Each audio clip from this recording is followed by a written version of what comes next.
And we are back on the WHHI-TV Daily News. Joining me now is Sarah.Mitten, and she is somebody who wears a lot of hats. She is a professional pickleball coach. She is a real estate broker, but she also works with the Rec Center as a coordinator and a program developer for pickleball, which of course is exploding everywhere. Yeah. Exploding everywhere. But before we get into pickleball, we are going to talk about that. But give us a little bit of your background, because it's a very impressive background. You came here in 1987 on a full tennis scholarship, Wimbledon qualifier. I mean, give us some of this history. Okay, I'm leaving. So, yeah, I appreciate that. Thank you, Betsy, and thanks for having me. Absolutely. Really, I grew up just ball-oriented, and my grandfather was a professional soccer player. Was one of the original Busby Babes for any soccer players out there. So he played for Manchester United. That's so exciting. It was actually one of the first players that was sold abroad in the transfer market, so that was interesting. And then my father also played professionally as well. Wow. And I played 3 sports. I played tennis, field hockey, and soccer. And it came time to choose, and there were limited opportunities at the time for the field hockey and the soccer. So tennis, I was offered a tennis scholarship to come over here. I loved America, so came over here and did that.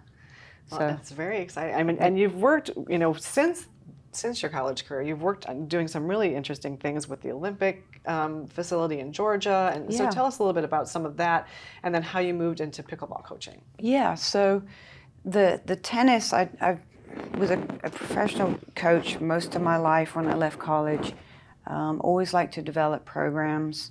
And then Peter Burwash brought me in to develop most Olympic sites. People don't realize this. The only real Olympic site that's still standing is the Australian Open, because most Olympic sites, it's real estate-wise, it doesn't make sense to have all of that space that's not used. So they brought us in to revitalize that, because we had a stadium court, fantastic thing. So with Alta being a big league there, I went out into the community and developed programming for Girl Scouts, for leagues, for everything, and tried to revitalize it, and we did really well. But there's only so long you can sustain that. Yeah. And then I got to the age where my bones started hurting a little bit, and a friend of mine mentioned real estate, and I'll leave that. But yeah, so tennis has been very good to me. When I got to Palmetto, I actually went to Palmetto Dunes one day, and Mark Anders was out there coaching, and I said, I'll go take a lesson. This looks fun. Yeah. And the first time I played it, I was hooked. I was like, you didn't have the awkwardness of the serve and some of those things. And I just loved it. So, yeah. Well, our time is flying here. It is. Sorry, that's great, because it's been very interesting. I just want to make sure we touch on a little bit on the rec center programs that you do have going on. But then I also want to mention that you are headed to the U.S. Pickleball Open. Yeah.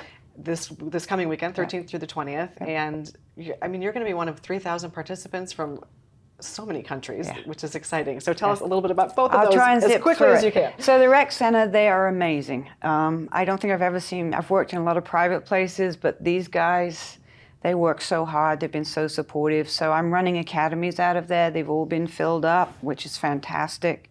We run it from beginning to end, so someone can come out and be fully cognizant of how to play the game and the shots. We're doing round robin. It's just the Rec Center. Just go onto the website. It's the simplest thing. Yeah. But we're trying to come up with innovative programs, very professional programs, and and then Friday I head to the U.S. Open. I've been there before. It's crazy, but it's fun. I'm an introvert, but I do love playing in front of crowds. I do like that. So. That kind of gets me pumped up. So, and then Bob Rosen and one of my staff too that works with me, I'll be playing with him too in the mixed doubles. Excellent. Super guy. Excellent. Well, so good luck in Naples this weekend. We'll be cheering from afar, and thanks for being here to share your story with us. Thank you, Betsy. I appreciate it. Yeah. Thanks to everyone on the show today for their insights and contributions. As always, our production team is behind the scenes to make all of this possible. And of course, we are honored that you have chosen to share part of your day with us. I'm Betsy McDaniel, and we'll see you for the next WHHI-TV Daily News.